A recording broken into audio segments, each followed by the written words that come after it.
नमस्कार, मी स्वाती रमाकांत सारंग, भंडारी समाज महासंघातर्फे आयोजित भंडारी कट्टा या कार्यक्रमामध्ये मी आपणा सर्वांचे स्वागत करते। आज भंडारी कट्टा या मुलाखतीच्या कार्यक्रमामध्ये आपण भेटणार आहोत सुप्रसिद्ध आणि दिग्गज रंगभूषाकार श्री दत्तात्रय भाटकर सर यांना नमस्कार। सर, आपले भंडारी कट्टा या कार्यक्रमामध्ये मी आपले सहर्ष स्वागत करत आहे। धन्यवाद। सर, आपण गेली 40 वर्षे मराठी रंगभूमीवर आज दिग्गज रंगभूषाकार म्हणून आपला नाव लौकिक आहे। तर आम्हाला असं जाणून घ्यायचंय की आपण या व्यवसायाकडे कसे काय वळलात आणि आपण कोणाला गुरुस्थानी मानता, किंवा आपल्याला काही आपल्या घराण्याचा काही वारसा होता की ज्यामुळे आपण या व्यवसायाकडे वळलात, तर ते आम्हाला जाणून घ्यायचंय। त्याच्याबद्दल आम्हाला जरा सांगा तुम्ही। काय आहे की मी आता गेली 40 वर्ष ह्या क्षेत्रात काम करतो। म्हणजे मी तसं 70 सालापासून नाट्य क्षेत्रामध्ये काम करतो। तर त्याच्या अगोदर मी फक्त बॅकस्टेज वर्कर होतो, म्हणजे त्यावेळेला पडदे बांधणं किंवा सेटिंग लावणं ह्या गोष्टी करत होतो। नंतर 74 मध्येच मी मिलमध्ये नोकरीला राहिलो। 76 पासून माझं व्यवस्थित सगळं काम सुरू झालं। 82 पर्यंत मी मिलमध्ये नोकरी केली। अगदी वेळ मिळाला तर मधूनच केव्हा तरी नाटकाच्या सेटिंग लावायला जायचो, पण तसं काय ते महत्वाचं नव्हतं। 82 मध्ये मिलचा संप झाला आणि आपण सगळेच लोक आमच्या गिरणी कामगार रस्त्यावर आले। त्याच्यानंतर उपजीविकेसाठी काय, तर मग माझ्याकडे अगोदरचा माझं हे बॅकस्टेजचं हे क्षेत्र होतं, त्या क्षेत्रात मी सुरू झालो। पुन्हा मी पडदे बांधायला जाणं वगैरे। पण हे पडदे बांधायला जाण्यासाठी मी कसा तयार झालो, तर आमच्या इथे मी प्रभादेवीला राहतो, सिद्धिविनायकाच्या पाठीमागे। तिथे आपले गणेश कुळे म्हणजे रत्नागिरी मधलंच एक गाव आहे, तिथले एक सीताराम कृष्ण रांगणकर म्हणून पेंटर होते। ते पडदे रंगवायचे। ते स्वतः श्रीपारकी नट होते, त्यामुळे त्यांचा मेकअपचाही धंदा होता, पडदे भाड्याने देण्याचाही धंदा होता आणि ते स्वतःही कामं करत होते। मी त्यांच्याकडे असाच ऍक्सिडेंटली गेलो की त्यांनी मला सांगितलं, आमच्या मुलांना शिकवाल। मी त्यावेळेला मॅट्रिक झालो होतो। मी 11वी मॅट्रिक झालेली आमची त्यावेळेची 70 सालातली, आणि मी त्या मुलांना शिकवत होतो। म्हणजे ती तर प्राथमिकच ह्याच्यातली होती, त्यांना शिकवायचं। त्याचे मला ₹20 मिळायचे महिन्याला। तर 20 रुपये महिन्यावर मी तिथे त्यांच्याकडे काम सुरू केलं। त्यांच्याकडे कोण पडदे मागण्यासाठी लोक जर आले तर ते पडदे उघडून दाखवले जायचे त्यांना। पण जंगल सीन पाहिजे, कव्हर जंगल पाहिजे, डीप जंगल पाहिजे, गट जंगल पाहिजे, महाल पाहिजे, छावणी पाहिजे, तर ते पडदे उघडले जायचे। त्या रंगातून जे मला आकर्षण तयार झालं आणि माझी तिथे आवड निर्माण झाली। हे करता करताना एकदा असं झालं की त्यांच्याकडे हे पडदे बांधायचे कामं खूप होती आणि त्यांच्याकडे माणसं नव्हती। तर मी त्यांना पटकन म्हटलं की भाऊ, मी जाऊ याच्याबरोबर पडदे बांधायला, जाशील? जातोस? आम्ही तुला 10 रुपये देऊ। म्हणजे एक दिवसाचं काम, म्हणजे सकाळी 8-9 वाजता कामाला सुरुवात व्हायची, सगळं सामान गोळा करायचं, 2 वाजता ठिकाणावर जायचं, ते पडदे बांधायचे 6-7 वाजेपर्यंत, आणि रात्री 10-11ला तेव्हा उशिराच नाटकं सुरू व्हायची, उशिराच संपायची। मग त्या 6-7 वाजल्यापासून 10 वाजेपर्यंत नाटक सुरू होईपर्यंत आम्हाला काहीच उद्योग नसायचा। म्हणजे माझ्या बरोबरची काही मंडळी असायची, तिकडे फिर जायची। मला ती सवय नव्हती, माझ्याकडे नेहमी पुस्तक असायचं, पुस्तक वाचत बसायचं। आणि एकदा मेकअप सुरू झाला की तिथे कोपऱ्यात कुठेतरी खुर्ची टाकून बसायचं की कसं करतात, कुठल्या रंगाने काय इफेक्ट येतो, कुठला रंग वापरतात। तर ह्याच्यातून ती थोडी आवड निर्माण होत गेली आणि म्हटलं ह्याच्यात आपण करू शकतो, शिकू शकतो। तर त्या रांगणकरांना मी म्हटलं, त्यांची मेकअपची बॅग होती, ओ भाऊ तुम्ही नाटकाची ह्याची मेकअपची कामं घ्या ना। मेकअपची कामं घ्या। तर नाही रे, माझा हात थरथरतो, आता जमत नाही, मी आहे ना, चुकलं की तुम्ही दाखवाल, मग मी करेन। असं करून करून मी त्यांच्याबरोबर जाऊन माझी रंगभूषेविषयीची आवड तयार झाली। आता त्याच्यात वारसा म्हणताना माझ्या घरात कोणाचाही ब्रशशी, रंगाशी काहीही संबंध नाही। माझे चुलत आजोबा म्हणजे वडिलांचे चुलते ते आमच्याकडचे उत्कृष्ट मातीकाम करणारे म्हणजे गणपतीच्या मूर्ती घडवणारे होते. पण त्यांचा आणि ब्रशचा संबंध गणपतीवरची माती उडवण्यासाठी जेवढा होईल तेवढाच त्यांनी कधीही रंगामध्ये ब्रश घातले नाही. त्या उत्तम मूर्ती करायचे त्या काळामध्ये, पण त्यांच्याकडे रंगवायला पेंट पनवेलची माणसं, ते म्हणायचे अलिबागची, आज आपण पेंट पनवेल, ती माणसं येऊन ते रंगवायचे. तर त्यांच्यानंतर काही दिवस आमच्या वडिलांनी पण ते काम केलं तिथे गावात असताना. नंतर मग आमच्याकडे कोणीच केलं नाही. चुलत भावाने आमच्या एक थोडंसं केला होता प्रयत्न, पण तो थांबला. तर कलेचा वारसा असा ब्रशचा रंगाचा आमच्याकडे नव्हता. पण ते त्या रांगणकर म्हणजे ज्यांना आज मी गुरुस्थानी म्हणतो त्यांच्यामुळे मी ह्या क्षेत्रात आलो. त्यांच्यामुळे माझी ही रंगात आवड तयार झाली आणि मी रंगभूषा करायला लागलो. पुष्कळच छान.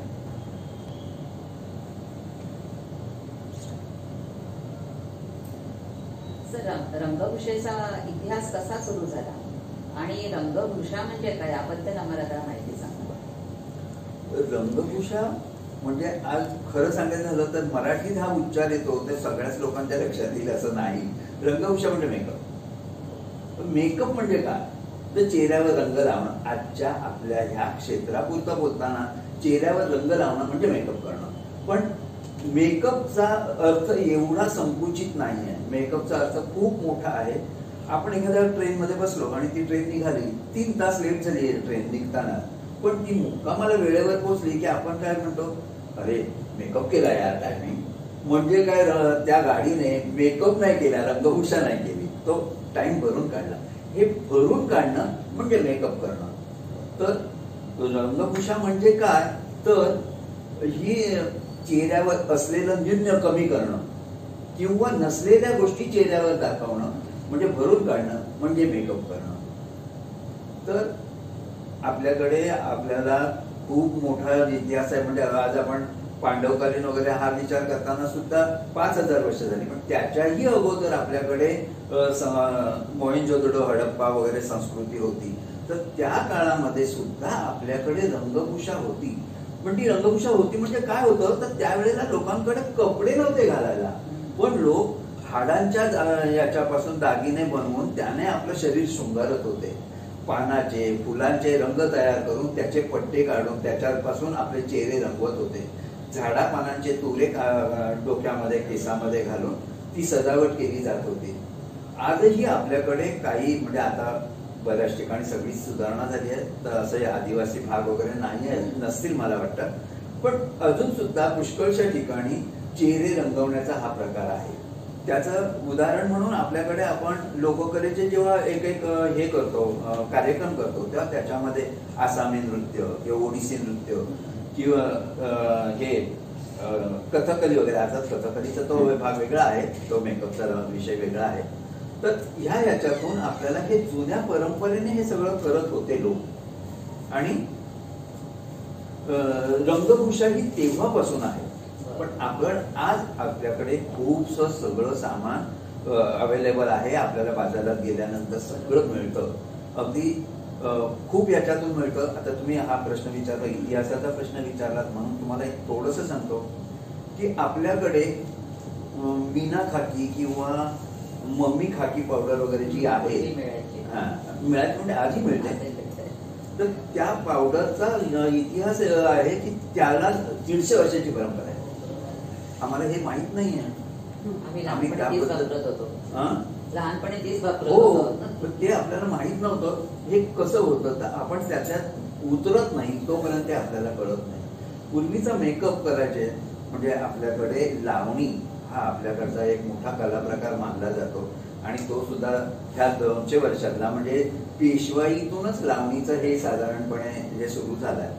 आता तो इतिहास आणखी वेगळा ते सांगत बसलो तर आपल्या रंगभूषा बाजूला राहील. तर त्यावेळच्या ह्या बायका काय करायच्या, खोबरे तेल चेहऱ्यावर लावायचं, त्याच्यावर पावडर लावायची की आपोआप ते फाउंडेशन तयार व्हायचं आणि आमचा चेहरा मेकअप सारखा व्हायचा.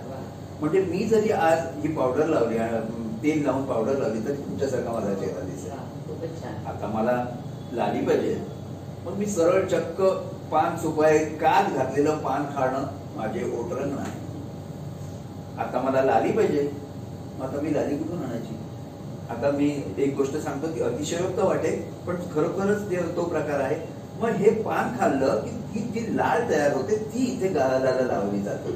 आणि ह्याचा जीता जागता अनुभव माझ्या डोळ्यासमोरचा आजपासून 18 वर्षापूर्वीपर्यंत आहे. 18 म्हणजे माझ्या पुतणीची मुलगी आहे, ती आज 18 वर्षाची आहे. तर तिला न्हाऊ घालायला एक बाई यायच्या. तर त्या न्हाऊ घालायच्या, ते रगडणं मळणं हे सगळं झालं की त्या पान खायच्या आणि त्या पानातला रस त्या बाळाच्या ओठावर लावताना त्या मुलीच्या आईने म्हणजे माझ्या पुतणीने बघितलं. आता ती मेकअप पण आहे बरं का. तर तिने बघितलं आणि म्हण, ओ मामी हे काय करताय, ओठ बघ लाल व्हायला पाहिजे ना. मग हे नाही करायचं, ते काळे राहिले तरी चालतील. कारण त्यावेळेच त्या लोकांच्या कल्पना म्हणजे त्याच्यातून खरोखरच रोग प्रादुर्भाव होत नव्हता. आजच्या परिस्थितीत ह्या सगळ्याच गोष्टी होत आहेत, सहजच होत आहेत. तर त्यावेळेला ते चालत होतं, आज ते सगळं चालणार नाही. तर आपण पुन्हा जागेवर येऊया. तर मेकअप मध्ये लाली लावण्यासाठी ही पानाची ही अशी लावली जाते. आता काजळ कसं बनवायचं ते मी मगाशी ह्याच्यामध्ये सांगितलं आहे. तर त्या पद्धतीने काजळ केलं जायचं, काजळ बनवलं जायचं. बरं, ह्या सगळ्या गोष्टी मला कळायसाठी मी कुठल्याही युनिव्हर्सिटीचा अभ्यास केलेला नाही आहे. जे जुने जाणते लोक आपल्या बरोबर काम करतात त्यांना विचारून मी ह्या गोष्टी माहिती करून घेतल्या. एक श्रावण नावाचे एक गृहस्थ होते, जे सोलापूरला आज हुतात्मा स्मारक म्हणून एक थिएटर आहे, त्या तिकडे गृहस्थ होते. खूप वयस्कर होते त्यावेळेला, ते मला वाटतं 85-90च्या घरातले होते. आणि त्यांचा एक पेटारा होता मोठा त्या थिएटरच्या आतमध्ये पाठीमागच्या बाजूला. त्याच्यामध्ये त्यांचं सगळं सामान होतं. तर एकदा असेच बसलो होतो, त्यावेळेला आमचं यदाकदाचित खूप जोरात चालायचं. सोलापुरात भरपूर प्रयोग व्हायचे. एकदा त्यांच्याजवळ असं बोलत बसलो होतो आणि मग विषय निघाले, काका तुम्ही मेकअप मन आहात म्हणतात, तर तुम्ही केव्हाचे मेकअप मन, किती सालापासून? हो, मी बाल गंधर्वांच्या याच्यामध्ये हरकामी नोकर होतो. हरकामी नोकर म्हणजे काय, पडेल ते काम करायचं. मग जेवण वाढण्यापासून जेवण बनवण्यापासून माझ्याकडे आणखीन एक महत्वाचं काम असं होतं की मी सगळ्यांची मेकअपचं सामान लावून ठेवायचं.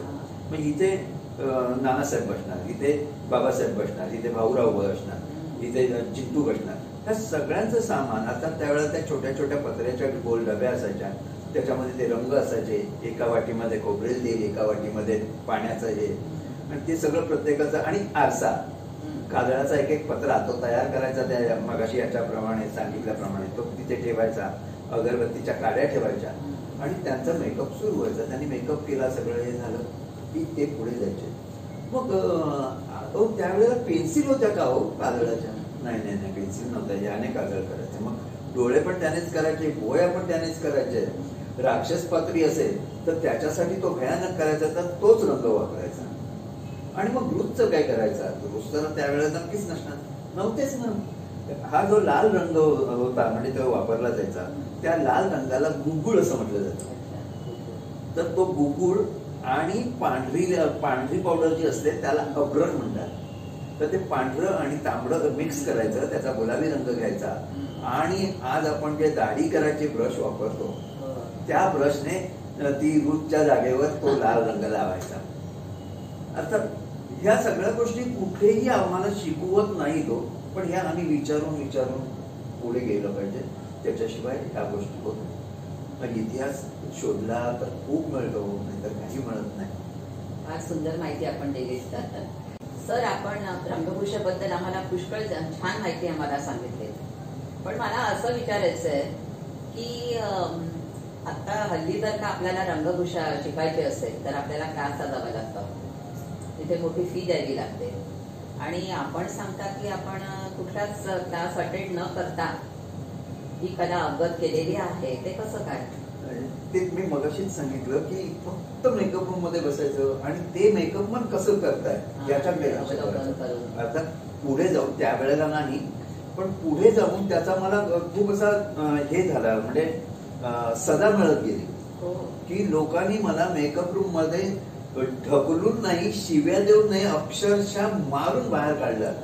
कारण काय झालं, आज ह्या सगळ्या गोष्टी इतक्या इझी झाल्या आहेत की आम्हाला सगळीकडे मिळतात. म्हणजे मेकअप सगळीकडे झाले आहेत. त्यावेळेला तसं नव्हतं, कारण मेकअप फक्त हा नाटकापुरताच होता.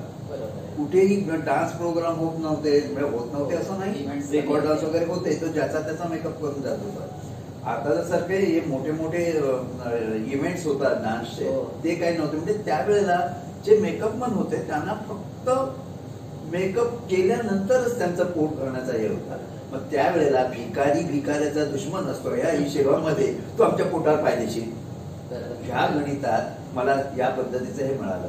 तर आता झालंय कसं, मी हे सगळं बघत आलं, पण हे बघत करताना तुम्ही एखादं क्षेत्र निवडलं तर त्या क्षेत्राकडे तुम्ही तुमचं तनमन सगळं ओतून जर हे करायला लागलात तर तुम्हाला सगळ्या गोष्टी मिळत जातात. आता सहज चालताना आपल्याला एखादा माणूस आपल्याला असा क्रॉस होतो, अरे वा काय याची मिशी आहे, हे माझ्या डोक्यात येतं. माझ्या बरोबर असणाऱ्या सगळ्यांच्याच डोक्यात येणार नाही, जरी ते मेकअपमॅन असले तरी. कारण प्रत्येकाची स्वतःची एक तयारी झालेली असते. आज आता तुम्ही म्हणालात तर हे असं बघून मी बऱ्याच गोष्टी शिकलो. आता मी हा विषय झाला म्हणून सांगतो. ठाण्याला तिथे एक पोलीस हवालदार बसलेले असायचे नेहमी. मग त्यावेळेला त्या टपऱ्या बिपऱ्या होत्या, आता सारखं एवढं सगळं पॉश झालेलं नव्हतं, ते ओव्हरब्रिज वगैरे ते नव्हते. तर एक रोज तर पोलीसवाले होते ते तिथे खुर्ची टाकून बसलेले असायचे. एकदा मी त्यांच्या जवळ गेलो आणि म्हटलं, ओ काका, ही मिशी जरा कशी केली तुम्ही ते सांगा. त्यांनी मिशीचं काय केलं होतं, ही मिशी आहे ना तिचे इकडे रिंग्स केल्या होत्या, म्हणजे जशी आपल्याकडे स्प्रिंग असते त्या पद्धतीने त्या अशा गोल करून अशा उभ्या ठेवल्या होत्या. म्हणजे इथून मिशी होती आणि इथून त्या रिंग्स होत्या. हे कसं केलंय हो काका? हो खरी आहे, मी कोटी लावणार आहे म्हणूनच मी तुम्हाला विचारायला आलो. मग त्यांनी त्या याच्यामध्ये असा हात फिरवला आणि ती एक मिशीचे केस त्यांनी एवढ्या लांब नेले. अर्थात ह्या अशा काही गोष्टी आम्हाला करता येतीलच असं नाही, पण हे बघायला तर मिळतं. पण ह्याच्यासाठी तुमच्या दृष्टी तयार पाहिजे. दादरला त्यावेळेला मी शाळेत जात होतो, चबिलदार शाळेचा मी विद्यार्थी आहे. तर तिथे रुपाली म्हणून एक हे आहे दुकान आहे कपड्याचं, मला वाटतं एक मजली आहे ते. तर त्याच्यावर एक दारवान होता. त्या दारवानाची मिशी आणि कल्ले हे एकत्र होते. तर ह्या काही गोष्टी असतात त्या आपल्याला बघायला मिळतात. त्या तुम्ही बघूनच पुष्कळ वेळा शिकता येतं. आता तुम्ही म्हणालात की क्लासेस, खरंच क्लासेसला शिक्षण मिळत नाही अशातला भाग नाही. तिथे शिक्षण मिळतं, पण आम्ही ज्या पद्धतीचं नाटकाच्या ह्याच्यासाठी जे आम्ही शिकलो ते त्यांच्याकडे नसतं. कारण काय झालंय की एक नाटककार, एक कलाकार, त्याच्यापासून पहिला प्रेक्षक कमीत कमी 40 फुटावर आणि शेवटचा प्रेक्षक 200 फुटावर असतो. तर ही जवळी साधण्यासाठी आम्हाला त्यावेळेचे मेकअप करावे लागत होते, म्हणजे जसे मी करतो. तर आज कसं झालंय की आज आमचा कॅमेरा इतका प्रगत झालाय की आमच्या चेहऱ्यावरचा पापणीचा केस जर कुठून गालावर पडला तर तो सुद्धा आमचा कॅमेरा टिकतो. तर त्याच्यामुळे हे बारकावे करण्याची गरज राहिलेली नाही. आपण म्हणजे हा खरोखर हा एक असा प्रकार आहे की आपण एखाद्या गणेश शाळेमध्ये गेलो तर तिथे गणपती तयार झाल्यानंतर त्याला एक बॉडी वॉश देऊन ठेवला जातो रंगवण्याच्या अगोदर. तर त्याच्यावर कुठल्याही तऱ्हेची शेडी वगैरे केली नसतं, एक वॉश मारून ठेवलेला असतो, ठेवला संपला विषय. जेव्हा तो रंगवायला घ्यायचा असतो तेव्हा त्याचं धोतर रंगवलं जातं, त्याचे दागिने रंगवले जातात, त्याचा शेला रंगवला जातो. त्यावेळेला त्याच्या बॉडीमध्ये म्हणजे जिथे जिथे हे उंचवटे सकलपणा आहे तिथे तिथे शेडिंग भरली जाते. आता हाताच्या पंजाला जिथे जिथे ही पेर आहे तिथे तिथे शेडिंग टाकल्याशिवाय त्या हाताचं पेर तयार होत नाही, नाहीतर तो नुसताच पोका तयार असतो. आजचं हे सगळं त्यावेळेला करावं लागत होतं. आज कॅमेरा इतका प्रगत आहे त्याच्यामुळे ह्या सगळ्या गोष्टी करत बसायची गरज लागत नाही. आज मगाशी मी इथे गेटअप करताना एक गोल ब्रश घेतला आणि त्याने चेहऱ्यावर हे फिरवत गेलो. आज तेवढं फिरवणंच हे इनफ आहे. पूर्वीसारखं नोट शेड करणं, डोळ्याखालचं काळं भरून काढण्यासाठी ऑरेंज घालणं किंवा डोळे सतेज दिसण्यासाठी त्याच्यामध्ये लाल भरणं, ह्या ज्या काही गोष्टी आम्ही करत होतो त्या आज नाही. जस्ट आता एकाच याने शूटिंग मध्येच मला एकाने विचारलं, काका तुमच्या वेळेला तुम्हाला खूप काम करावं लागायचं ना मेकअप साठी, आता खूप हलकं झालं. म्हटलं खरंच आहे. कारण काय झालं, प्रेक्षक म्हणजे त्यावेळेला प्रेक्षक होते आपल्या समोर, आज आपल्या समोर कॅमेरा आहे. तो कॅमेरा इतका प्रगत झाला आहे, त्याच्यामुळे ह्या गोष्टी करायची गरजच पडत नाही. वा, खूप छान. तर आपलं पहिलं व्यावसायिक नाटक कुठलं होतं? काय झालं, मी मुळात ह्या क्षेत्रात आलो, इच्छा माझी पुरी करा इथपर्यंत हे नाटक दादा कोंडकेंचं होतं. दादा कोंडकेंनी हे नाटक केलं, राम नगरकर बरोबर होते त्यावेळेला, तर त्यांनी ते खूप गाजवलं. त्याच्यानंतर काल परत रे काही याने ते थांबलं नाटक, दादा पिक्चरकडे वळले आणि मग हे नाटक तसंच होतं. पण त्यावेळेला सुद्धा ह्या नाटकाचे खूप प्रयोग झालेले होते. इच्छा माझी पुरी करा हे वसंत सबनीसांचं लिखाण होतं. ते अगोदर वसंत सबनीस पण त्याच्यामध्ये बतावणी करायचे आणि त्याच्यानंतर मग रामनगरकर वगैरे त्याला हे झालं. हे थांबलेलं नाटक मग कोणीतरी करायचं म्हणताना प्रतिपदा थिएटर्स म्हणजे आजच्या आपल्या आघाडीच्या विनोदी नायिका निर्मिती सावंत, ज्यांचे मिस्टर महेश सावंत यांनी प्रतिपदा नावाची कंपनी सुरू केली आणि त्या कंपनीतर्फे त्यांनी 2-3 नाटकं केली, त्या बरीच केली. पण हे नाटक त्यांनी उचलून घेतलं, इच्छा माझी पुरी करा. ह्याच्यामध्ये दादा कोंडकेंचा रोल करायला विजय कदम होते आणि रामनगरकरांच्या जागेवर आमचे जनार्दन लवंगारे होते. तर त्या नाटकाचं दिग्दर्शन केलं होतं पुरुषोत्तम बेर्डेनी, नृत्य दिग्दर्शन केलं होतं गोविंदराव निकम म्हणून जे होते गृहस्थ पिक्चर मध्येच हे करायचे, तर त्यांनी हे केलेलं होतं. आणि त्या नाटकाचे असे तुफान प्रयोग सुरू झाले. तुफान म्हणजे बरं, त्या याच्यामध्ये मी काय करायचो तर बॅकस्टेजचं सामान, म्हणजे तिथे लग्नाचं सामान, तिथे पाट लागतात, हे लागतं, पाणी लागतं, हे लागतं, ते ह्या सगळ्या गोष्टी करणारा होतो आणि त्या ग्रुपमध्ये नाचणारा मी एक होतो. तर त्यावेळेला मला मिळायचे ₹40. हे 84-85 83-84-85 या 3 वर्षामध्ये.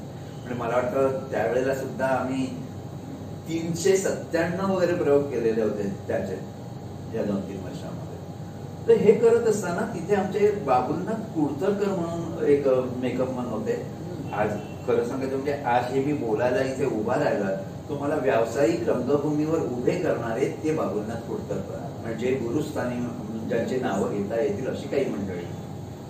त्यांच्यानंतर मग ते येईल ओघाने, पण आता आठवण झाली आहे तर आमचे कृष्णा बोरकर म्हणजे जे चंद्रलेखाचे मेकअप मॅन होते, ते आपले कोकणी बोरकर होते, चिंचकरी रत्नागिरीतल्या चिंचकरी गावचे. तर ह्या बाबुलनाथ कुडतरकर त्याचे मेकअप मॅन होते, पण ते होते वयस्कर, ते एका प्रयोगाला जाऊ शकायचे नाही. त्यांच्याकडे एक मुलगा होता सोबत म्हणून, तर तो जायचा दौऱ्यावर आणि सतत बाहेरच प्रयोग खूप असायचे या नाटकाचे. मुंबईत व्हायचे नाही असं नाही, पण बाहेर गेल्यावर बाहेरचे. एक दिवशी त्या मुलाचा काहीतरी गोंधळ झाला आणि तो मुलगा नको असं मालकाने सांगितलं. मग बाबुलनाथ काकांना सांगितलं की अरे हा नको. तर आयत्या वेळेला तुमचे इतके प्रयोग होतात, कोण माझ्याकडे माणूस नाही. मी त्यावेळेला पटकन पुढे सरकलो, म्हटलं काका मी करू मेकअप, तुला येतो? म्हटलं मी गाववाल्याची नाटकं करतो. बरं बरं मग दाखव, 2 प्रयोग करून दाखव. 2 प्रयोग करून दाखवले आणि अरे वा जमतं की तुला, कर कर कर.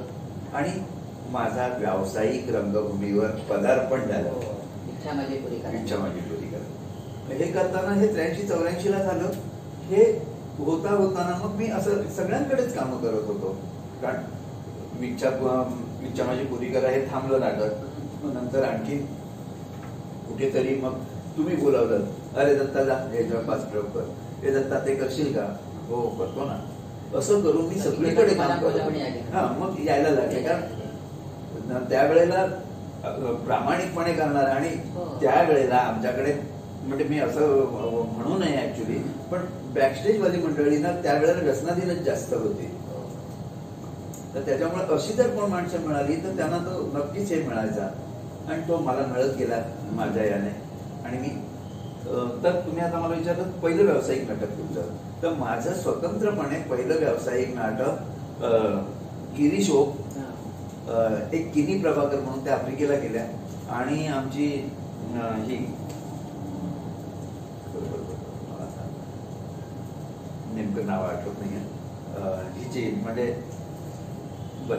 तर असं त्या करत असलेलं एक नाटक होतं वय वर्ष 17.5 आणि ते मला स्वतंत्र नाटक ते मला मिळालं. आणि मग हळूहळू इथे तिथे करताना मला सुयोग मध्ये चान्स मिळाला.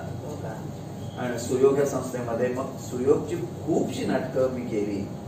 आणि मग माझं भद्रकालीकडे पण गाणं येणं होतं, चंद्रलेखेमध्ये पण होतं, सुयोग सगळ्या ह्या बऱ्याच कंपन्यांमध्ये होतं. तर म्हणजे ह्याच्यामध्ये मी हे केलं 99 पासून. पण त्याच्या अगोदर मी त्यांच्याकडे काम केलं होतं. 2-3 नाटकं केली होती. ते शिंदे म्हणून होते, अनंत शिंदे म्हणून. नाही सॉरी, अनंत शिंदेचा भाऊ श्रीराम शिंदे, ते तिकडे करायचे. तर त्यांच्या बरोबर मी ह्याच्यामध्ये यांची कामं केली होती, दत्त विजयची. त्याच्यामध्ये नाना पाटेकरांच्या मिसेस नीलकांती पाटेकर, त्यांनी एक ध्यास नावाचं नाटक एक केलं होतं आणि डिरेक्ट केलं होतं. त्या नाटकासाठी सुद्धा मी तिकडे त्यांच्याकडे गेलो होतो. नंतर हे आईचं घर उन्हाचं वगैरे अशी 2-3 नाटकं मी केली होती. पण यदा कदाचित जेव्हा मला मिळालं संगीत संशय कल्लोळ सुद्धा आपण केलं. संगीत संशय कल्लोळ केलं ते मी याला जाऊन हॉलंडला जाऊन केलं. फॉरेन टूर माझी त्या नाटकासाठी झाली. टाळ्या वाजवा. धन्यवाद. खूप छान. तर काही कडूगोड आठवणी काही सांगू शकाल का? मी एवढे दौरे केले, काय केलं? दौरे बरेच झालेले. दौऱ्याशिवाय त्यावेळेला, आता दौरे होतच नाही, त्यावेळेला दौरे अगदी म्हणजे मी नाही केले 1.5 महिन्याचे दौरे, पण पूर्वीच्या काळी 1.5 महिन्याचे दौरे सुद्धा लोक करत होते. म्हणजे घरदार सगळं इथेच ठेवायचं आणि दौऱ्यावर निघून जायचं. म्हणजे मी सुद्धा अगदी 18-24 दिवसाचे दौरे मी सुद्धा केलेले आहेत. संगीत नाटकाचे दौरे अगदी 15 दिवसाच्या अगोदरचा कुठचाच कमी याचा व्हायचा नाही. आता 4 दिवसाचा सुद्धा दौरा होत नाही. आता ह्या 2 वर्षामध्ये जर सगळंच संपलं. आता याच्यापूर्वी सुद्धा म्हणजे असे 12-15 दिवसावर, 8 दिवसावर, 6 दिवसावर करताना 1999 मध्ये यदा कदाचित आलं. पण ह्या नाटकाचा सुद्धा असा प्रकार आहे की 18 नोव्हेंबर 1999 ला त्यांचा पहिला प्रयोग झाला. आता ह्याची आठवण तारीख लक्षात राहण्याचं कारण 18 नोव्हेंबर ही माझी जन्मतारीख आहे. तर ह्याच्यातून ते नाटक सुरू झालं, पण ते वादात आलं सनातनच्या. आणि त्याच्यामुळे मग त्याच्यावर बंदी येत गेली. हे बरंच काय काय होत गेलं. पहिला प्रयोग झाला 18 नोव्हेंबर. हो, 3,500 प्रयोग झाले. ते नंतर मग ऍडजस्टमेंट सगळ्या गोष्टी करत, मगाशी मी तुम्हाला हे दाखवलं, हे अटल बिहारी वाजपेयीचा मेकअप दाखवला, तो यदा कदाचित साठीच केलेला होता. पण ह्याच्यावर तोडगा काढला आमच्या ह्याने, आनंद दिघेनी, आणि म्हणाले की हा आपल्या देशाचे पंतप्रधान आहेत, तर त्यांना तुम्ही असं नका आणू. आणि मग ते कॅरेक्टर बंद झालं. अशा पद्धतीचं ही एक आठवण आहे. या नाटकाने यदा कदाचित ह्या नाटकाचा पहिला प्रयोग 18 नोव्हेंबर 1999 ला झाला आणि त्याचा 9वा प्रयोग 25 डिसेंबर 2000 ला झाला. सॉरी 25 जानेवारी 2000 ला झाला. आणि तो वादाचा होता. त्याच्यानंतर झाल्या म्हणताना ते त्याच्यावर आनंद दिघे साहेबांनी मध्यस्थी केली आणि त्याच्यावर सगळ्या छोट्यातल्या छोट्या वर्तमानपत्रांनी अख्ख्या महाराष्ट्रातल्या त्याच्याबद्दल लिहून आणलं आणि मग ते नाटक जोरात चालायला लागलं. आता हे त्या लिहिणाऱ्या लोकांच्या बद्दलची एक आठवण म्हणून एक सांगेन, म्हणजे ज्याच्यात माझं कौतुक आहे. इतक्या लोकांनी त्या ह्याच्यावर लिहिलं, पण ह्याच्यामध्ये फक्त 2 ते 3 लोकांनी चांगला अभिप्राय मेकअप या संस्थेसाठी दिला. कारण लोक कौतुक करताना संस्थेचं करतात, लेखकाचं करतात, दिग्दर्शकाचं करतात, कलाकारांचं करतात, पण त्यांना रंगभूषा केल्याशिवाय त्यांना कृष्ण काय म्हणणार? एक जर कोणतरी माणूस आला त्याला कृष्णाचा मेकअप नसेल तर त्याला कृष्ण काय म्हणणार? तो मेकअप करणारा पण तेवढाच महत्वाचा होता. हे कधीच कोणी लिहिलं नाही. तर त्याच्यामध्ये सांगलीला लोकमत नावाचं एक ह्याची ऑडिशन निघायची त्यावेळेला. अर्थात माझ्याकडे तो हे कधी आला नाही पेपर आणि त्या माणसाचं नावही कळलं नाही. तर त्या माणसाने असं लिहिलं होतं की आजपर्यंत आम्ही महाभारत खूप बघत आलो, पिक्चर बघितल्या, सिरियल बघितल्या, नाटकं बघितली, सगळं बघितलं, पण शकुनीच्या कपाळावर साडीपाट काढणारा पहिलाच रंगभूषाकार, असं माझं कौतुक केलं होतं. कारण सरळ आहे की तुम्हाला तुमची ओळख द्यायची असेल तर तुमचंच काहीतरी तिथे द्यायला हवं ना. आता मी हे केलं, यदा कदाचित करताना तो शकुनी दाखवताना त्याच्या कपाळावर कोट काढला, पण संतोष पवारांचं दुसरं नाटक यदा यदा ही अधर्मस्य, त्याच्यामध्ये त्यांना हे दाखवायचं होतं, शंखासूर दाखवायचा होता. तर शंखासूर दाखवताना शंखासुराला कसला टिळा देणार? आता त्याची रंगभूषा करतानाचा पण तो एक हे किस्सा असा आहे की मला विचारलं, संतोषने सांगितलं आपल्याला एक शंखासूर करायचा, शंखासूर करायचा आहे. आता तोपर्यंत मी जो बघितलेला शंखासूर होता तो दशावतारातला आणि नमनातला बघितलेला होता. आता नमनातला शंखासूर आणि दशावतारातला शंखासूर म्हणजे ती चण्याच्या पुरीसारखी वरची पिशवी घालायची आणि डार्क नेव्ही कलरची शर्ट पॅन्ट घालायची आणि त्या वरच्या पिशवीला 2 होल असायचे, त्याच्यावरती असे 2 गोळे म्हणजे लोड आणि नाकाच्या इथे अशा झुळमुळ्या लावलेल्या असायच्या आणि त्या झुळमुळ्याच्या खाली एवढी तांबडी जीभ असायची कपड्याची. असा शंखासूर बघितलेला होता. मला सांगितलं शंखासूर करायचा आहे. अरे शंखासूर करायचा आहे, मग तो तुझा शंखासूर बोलणार का रे? मग नाटकातले शंखासूर बोलणार नाही. अरे बापरे, मग त्याला तुझ्या डोक्यात काय कल्पना आहे की तो कसा रंगवायचा? म्हणाला नाही आपण काळा रंगवूया ना. मुलं नाही नाही मी कोणाच्या तोंडावर काळं नाही लावणार. तर मग आपण असं करूया ना, तो शंखासूर आहे म्हणजे समुद्रातला आहे, आपण निळा करूया. हा हा हा हे चांगले, त्याला त्याचा चेहरा निळा करूया, त्याला पांढरे केस, पांढऱ्या मिशा, पांढरे कल्ले टाकूया, वरती शिंगावाली टोपी देऊया. एवढं सगळं झालं. आता शंखासुराला टिळा काय देणार? शंखासूर, आता या शंखासुरामध्येच त्याचा टिळा होता. कपाळावर मी एक शिंपला काढला आणि त्याच्या मुद्रांसाठी, कारण हे दशावतारी कडे जाणारं हे होतं, तर त्याच्या मुद्रा ज्या आपण तुकारामांच्या दाखवतो किंवा विठोबाच्या दाखवतो त्या जागेवरच्या ज्या मुद्रा, तिकडे मी 2 शंख काढले. शंखासूरच करायचंय ना. आणि ते झालं. आपल्याकडे रामविजय परब नावाचे एक खूप चांगलं मोठे समीक्षक आहे, माहीत नाही, तर ते एका प्रयोगाला आले होते ठाण्यामध्ये आणि ते संतोष पवारांशी बोलत बसले होते मेकअप रूम मध्ये. आणि ते संतोष पवारांना म्हणाले, अरे संतोष, ते शंखासुराचं हे तुझ्या डोक्यात कसं आलं? संतोष पवारांनी सांगितलं, हे मला नाही विचारायचं, देव काका बसायचे, काकांच्या डोक्यात. त्या कुठल्या गोष्टीत काय करायचं असतं हे ठरवण्यासाठी आपणच पुढे जायला पाहिजे. आता संतोष पवारांचं नाव आलं आहे, त्यांच्या यदा कदाचित त्या नाटकामुळे मला नाव मिळालं, स्थैर्य मिळालं, पैसे मिळाले, सगळं झालं. तर त्या संतोष पवारांची आठवण म्हणजे माझ्या बाबतीतली आठवण, मी इतकी वर्ष झाली मी मेकअप करतो आहे, माझ्याकडे खूप लोक तयार झाले मेकअपसाठी. आज 10-12 चॅनलमध्ये माझ्याकडे काम शिकलेली मुलं काम करत आहेत. माझा पुतण्या आहे, तो G24 तासला काम करतोय मेकअप म्हणून. तर संतोष पवारांचं असं की ह्या सगळ्या शिष्यांमध्ये माझा मेकअप मधला पहिला शिष्य म्हणजे संतोष पवार आहे. तर या पद्धतीने हे सगळं पुढे जात राहतं. त्याच्यासाठी तुम्हाला तुमचं डोकं सजग ठेवायला लागतं. तुम्ही तुमची कल्पकता दाखवली, कौशल्य दाखवलं, हे जास्त महत्वाचं असतं. पण ते काय होतं की हे करण्यासाठी तुमची ही जागरूक राहिलं पाहिजे, तुमचं डोकं जागरूक राहिलं पाहिजे. एक तुम्हाला किस्सा सांगतो.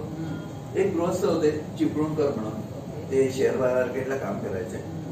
तर ते एक दिवशी माझ्याकडे आले आणि मला म्हणाले की फटकन मला एक एकांकिका करायची आणि मला कुठल्याही परिस्थितीत ती एकांकिका नम्रता आली पाहिजे. तर त्याच्यामध्ये काम आहे काय? तर तुम्ही नवेचे नाटक तुम्ही बघितलं आहे? म्हटलं हा बघितलं. तर त्याच्यात कसा तो माणूस एकदा दत्ता भटकर, नंतर सारंग मॅडम, नंतर अमुखा, नंतर परत दत्ता भटकर, मग नंतर तो, नंतर परत दत्ता भटकर, असे तर 5 रोल करतो. आणि त्याच्यानंतर एकदा तो त्याच्या घरात असताना तिथे पोलीस येतो आणि त्याला अटक करणार असं म्हणतो. बायको विचारते का? तो म्हणाला ह्या माणसाने आपल्या चेहऱ्याचा उपयोग करून खूप मुलींना फसवलाय. म्हणजे अगदी तो मी नव्हे सारखी स्टोरी होती. बायकोला राग येतो, ती जाते आणि नवऱ्याला धरून फायर केस, म्हणजे पूर्वीच्या आपल्या इंग्लिश पिक्चर मध्ये वगैरे ते फायर केस, घरातलं वातावरण उबदार ठेवण्यासाठी घरात जी चूल असायची त्याला फायर केस म्हणतात, त्या फायर केस मध्ये जाऊन त्याला बुडवलं, असं दाबलं. आता इन्स्पेक्टरच तिथे आहे, तो तिला बाजूला करतो आणि त्याला बाहेर काढतो. ह्या सगळ्या घटनेला वेळ मिळतो फक्त 5 सेकंद. तर त्या चिपळूणकरांनी मला सांगितलं होतं की काका, मला या इथे असं दिसलं पाहिजे की त्याचा चेहरा जळलाय. आणि जेव्हा तो इन्स्पेक्टर चेहरा बाहेर काढतो त्यावेळेला त्याच्या चेहऱ्यावरची जळलेली कातडी खाली जाऊन आपलं मांस दिसलं पाहिजे आणि नंतर हळूहळू ते मांस पण गळलं पाहिजे. हा इफेक्ट साधण्यासाठी किती हजार रुपये खर्च झाला तरी तो करायला मी तयार आहे, पण तुम्ही करून द्यायचंय. एवढं मला जमेल असं मला नाही वाटत. मी ट्राय करतो, बघूया आपण काय करताय. मी त्याच्यामध्ये कापसापासून, कॉटन पासून, आणखीन आपल्या रबरी काही गोष्टी आहेत त्या गोष्टींपासून हे सगळं करायचा प्रयत्न केला, पण ते सक्सेस होत नव्हतं. मग ज्या दिवशी ग्रँड रिहर्सल होती भवन, भारतीय विद्या भवनला तिकडे, तर तिथे माझ्या डोक्यात आलं की आपण काहीतरी करायचं आहे इथे. मी श्रीखंडचा डबा घेऊन गेलो, 100 ग्रॅमचा छोटा डबा मिळतो, तो उघडला. म्हटलं हे पातळ, हे लावल्या लावल्या पटकन खाली येईल. मग माझा जो असिस्टंट होता त्याला बाहेर पाठवलं, त्याला सांगितलं बेसन घेऊन ये. त्यावेळेला काय 4-8 आण्याचं आणलं असेल, 99ची जरी गोष्ट आहे. त्याने ते बेसन आणलं, त्या याच्यामध्ये श्रीखंडामध्ये बेसन मिक्स केलं, त्याच्यामध्ये मी अबीर गुलाल आणला होता घराकडून येताना, तो टाकला. त्याच्यात हिरवा, निळा, काळा असा रंगाचे हे तयार झाले. तो लगदा तयार झाला. हातावरती मी पिंजर ठेवली, जी लाल कुंकू आपण म्हणतो, ते कुंकू ठेवलं, त्याच्यावर तो लगदा ठेवला आणि त्या फायर केस मध्ये मी जाऊन बसलो होतो. त्या बाईने त्याला आणलं आणि माझ्या हातावर दाबलं, म्हणजे ते आमचं ठरलं होतं असं करायचं. मी तो हाताचा हा पंजा असा उचलून त्याच्या केसापर्यंत घेऊन गेलो. तो सगळा लगदा तिकडे चिकटत गेला आणि तो आला इन्स्पेक्टर आणि त्याने जे चेहरा खेचला बाहेर, त्याच्यावर लाईट ऍडजस्ट केलेले होते आणि त्याच्यात दिसलं तर हे लाल कुंकू ते ओलं झाल्यामुळे काळं झालं होतं. हा लगदा पहिल्यांदा काळा दिसला, म्हणजे वरची चांबडी जळलेली ती खाली उतरली. नंतर आतला तो पिवळा हिरवा लगदा पडायला लागला आणि तो सगळा पडदा येतच होता. आतली त्याची स्किन दिसायला लागली. लोकांची कल्पना अशी झाली की हे आतली हाडं दिसत आहे. हा माझ्या आयुष्यातला 11th आवरचा केलेला आणि ह्या सगळ्याचं त्या माणसाने असं कौतुक केलं की 1999 साली ज्या वेळेला लोक आम्हाला रंगभूषेचे 75-100 रुपये देत होते, त्या माणसाने मला 2700 रुपये दिले होते.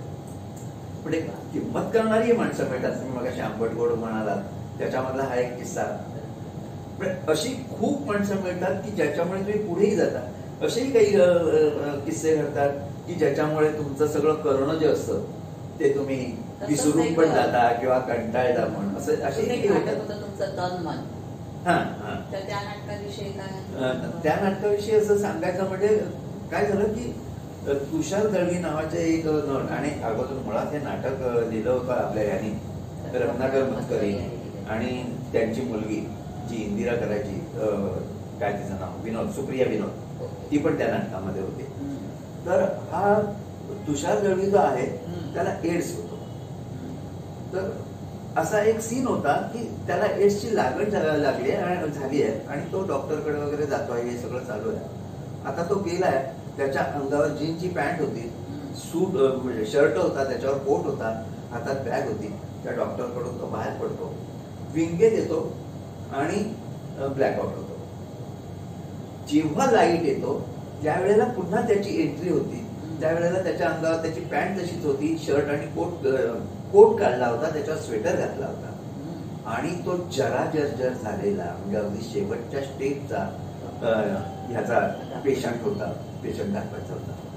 ह्या इथे फक्त ऑन ऑफ लाईट इतकाच वेळ होता, तर काय करू शकतो.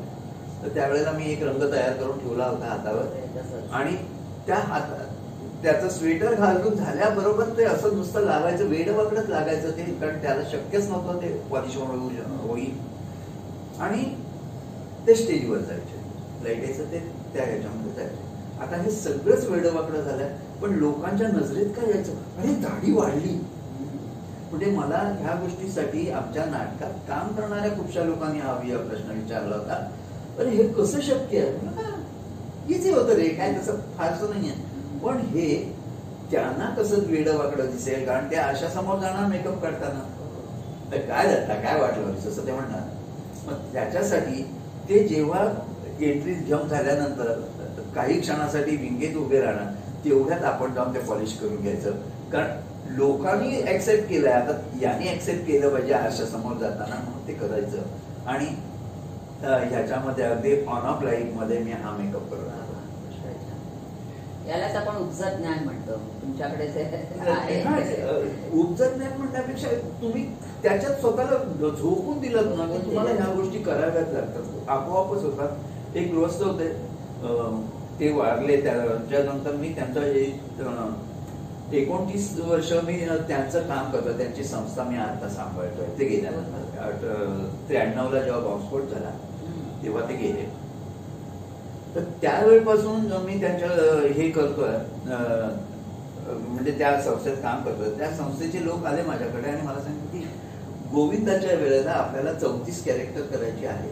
तुम्हाला सांगितलं ना, पेडणेकरांनी जाताना तुमचा नाव नंबर दिला होता, त्या पत्त्यावर मी आलं, तर ते करायचंय तुम्हाला. करतो, ठीक. तर त्याच्यामध्ये तिथे सगळी पौराणिक कॅरेक्टर्स असतात. 34 त्यावेळेला 34 कॅरेक्टर्स होते आणि त्याच्यामध्ये एक हनुमान होता. बरं, त्यांच्याकडची खासियत अशी की त्या गोविंदाला जी गाडी निघते त्या गाडीवर अधांतरी चित्ररथ असतात, म्हणजे मोठे जे ट्रॅक्टर असतात त्या ट्रॅक्टरच्या पाठीमागे 12 फुटाचे फ्लॅट्स लावून उंचीवर एक 8-10 फुटावर सीन तयार केला जातो आणि त्या सीन मध्ये लोक बसलेले असतात. तर तिथे त्यांनी राम लक्ष्मण सीता रावणाचा वध करून अयोध्येला निघाले आहेत, पुष्प विमानात बसले आहेत आणि खाली गावकरी जमले आहेत, अशा पद्धतीचा तो सीन होता. राम लक्ष्मण सीता तिकडे बसले आहेत रथामध्ये आणि त्यांच्या पायाजवळ हनुमान आहे. मला सांगितलं हनुमान बनवायचं आहे. ओके, त्यांनी सांगितलं. त्याच्यात 1-8 दिवस गेले, मी सगळ्या सामानाची जुळवाजुळव केली, पण माझ्या डोक्यात मला झोपलो तरी कायम मागडच दिसत होती, कारण मला एक हनुमान करायचा आणि तो कसा करणार मला माहित नव्हतं, मी कधी केलं नव्हतं अगोदर. मग एक याच्यामध्ये गिरगावामध्ये त्वष्टा कासार म्हणून एक मंडळ आहे ह्याला गोलेश्वरला, तर त्यांच्याकडे गेलो आणि त्यांना, कारण ते गृहस्थ खूप हुशार होते, तर त्यांना म्हटलं तुमच्याकडे हे मुखवटे आहेत का माकडाचे, तर द्या. म्हणाला नाही, तुम्ही अमुक ड्रेसवाल्याकडे जा, तिकडे मिळतील. तिकडे गेलो होतो, त्याच्याकडे रबरी मिळायला लागले. ते नुसतं लावून बघितलं तर ते घामाघूम व्हायला झालं मला. म्हणजे सकाळी 8 वाजल्यापासून रात्री 8 वाजेपर्यंत त्या मुलांच्या चेहऱ्यावर लावायचं असेल तर हे कसं शक्य आहे. मग मी तिथून, म्हणजे तुम्ही आता जे म्हणालात उपजत ज्ञान, ते उपजत ज्ञान वगैरे ह्या गोष्टीसाठी तुमचं डोकं ठिकाणावर लागतं.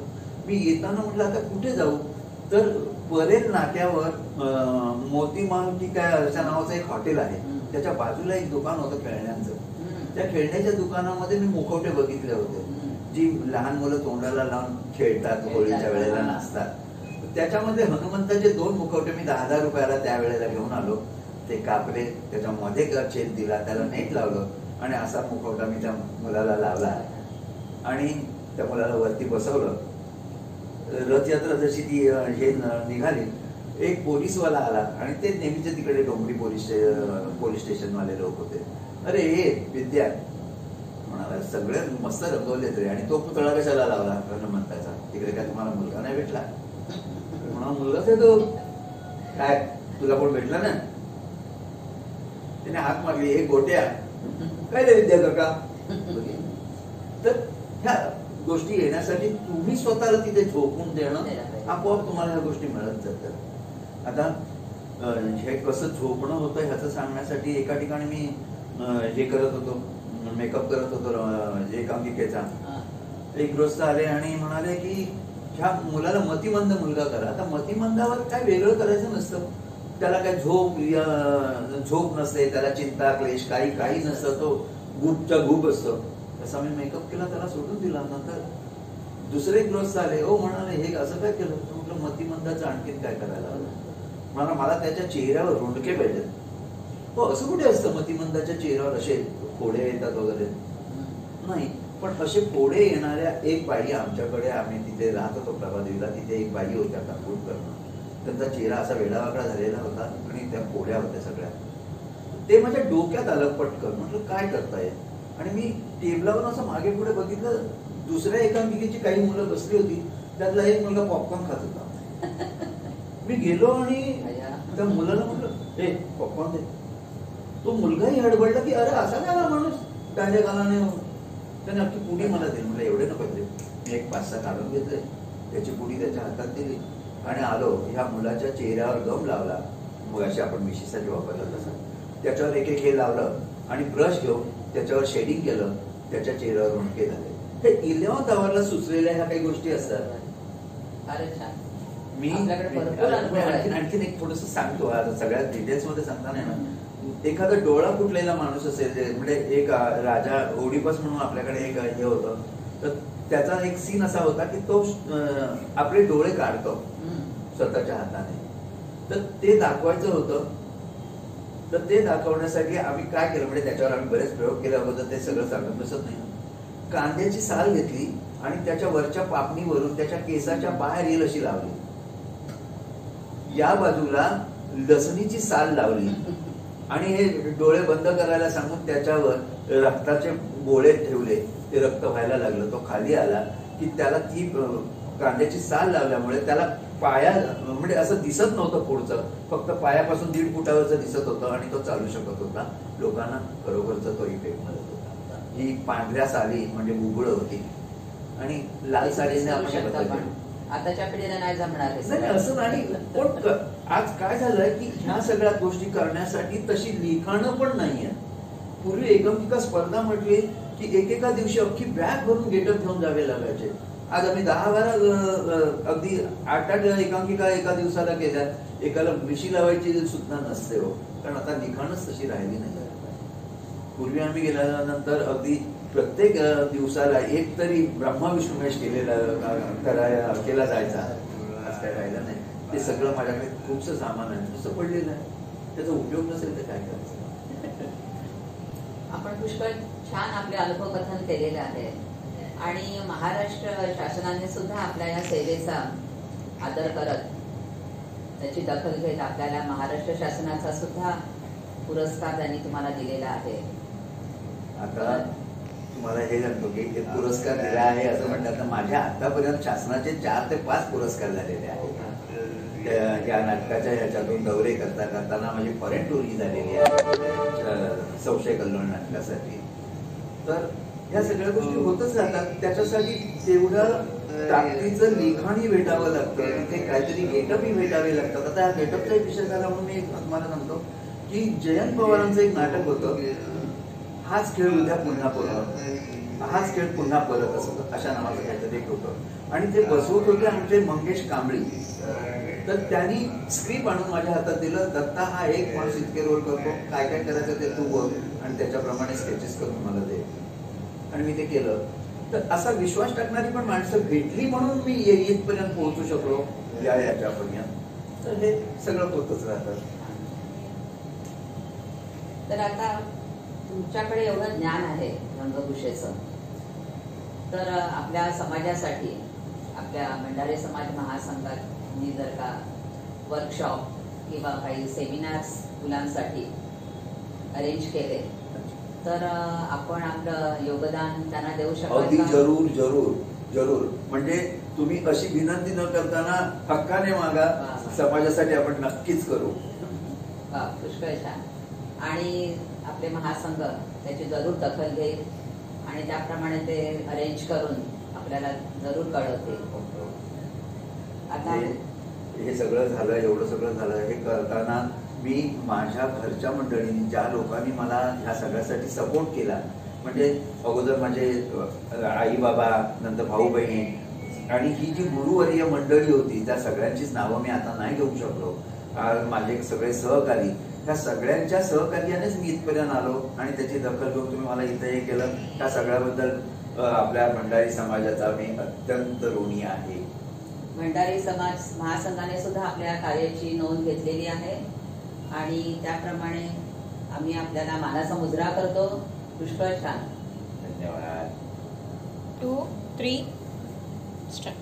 आपली अशीच उत्तरोत्तर प्रगती होत राहो आणि आपल्याला असेच दीर्घायुष्य, आनंदी, निरामय आयुष्य लाभू दे, हीच मी ईश्वर चरणी प्रार्थना करते. आणि आपल्याला हे छान एक मोगरा फुलला हे आमच्या सद्गुरूंचं पुस्तक मी आपल्याला अर्पण करते. भंडारी समाज महासंघाने मला जी ही संधी उपलब्ध करून दिली त्याबद्दल मी आपल्या कार्यकारिणीचे शतशः ऋणी आहे. धन्यवाद.